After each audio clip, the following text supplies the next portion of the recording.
সারা জীবন এই কথাটা ঘরের মধ্যে লিখে রাখবেন। কানান নবিয়্যু সাল্লাল্লাহু আলাইহি ওয়াসাল্লাম ইদা হাযাবাহু আমরুন সাল্লা, আরেক বর্ণনায় ফাজা ইলাস সালাহ।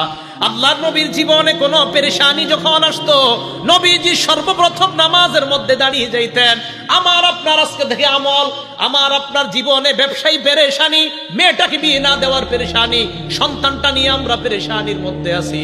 প্রথম আমার উস্তাদকেও বলবো না, ইমামকে বলবো না, খতিবকে বলবো না, আমার পীর সাহেবকে বলবো না, আব্বা আম্মাকেও বলবো না। সর্বপ্রথম আল্লাহর দরবারে নামাজের মধ্যে দাঁড়ায়া যাব।